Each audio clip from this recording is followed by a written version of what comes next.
should not drive with a bad ball joint. Watch this to find out. Hey, you all, don't forget to hit subscribe for some more awesome content. I do songwriting, history, and auto repair. Blow your mind, I can do it low vision. Don't forget to hit that subscribe button. It's free and it lets you see more awesome content like this. Now, today's video. The ball joint is a very important piece of your vehicle. The ball joint hooks to the steering knuckle of your vehicle. The steering knuckle holds your wheel bearing. And if the ball joint lets go, you can lose your tire. Now, some cars have just a lower ball joint. Some cars have a lower and upper ball joint.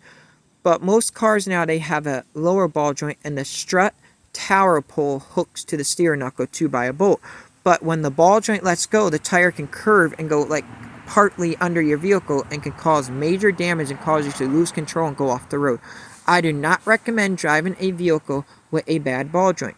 And if you've been driving a vehicle with a bad ball joint, fix it immediately. It will shred your tires and cause other damage to your vehicle.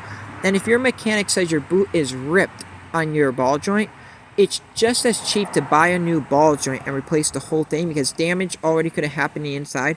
Your ball joint is sealed with that boot and have grease inside that stops the metal from destroying itself because it rubs against each other. If you don't have that grease inside that ball joint behind the boot, it can cause damage and that ball joint can fail on you.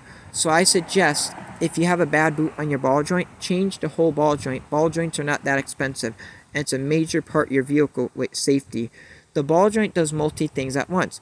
One, when you take a turn, it helps turn. If you're hitting a bump, it can go more than one way. As you turn, it can move the way of the bump. So the vehicle, with the suspension, the ball joint is considered a suspension issue. It works with your strut or your shock, whatever your vehicle have. If it has a strut or a shock, it works with that. It takes a bump and stuff. So when you turn, things don't slam and bang. The ball joint, without that, your car's up a creek without a paddle. Never drive a car with a bad ball joint.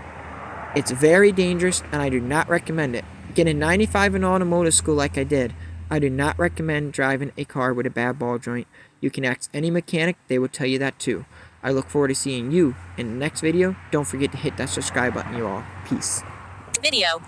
Stop recording.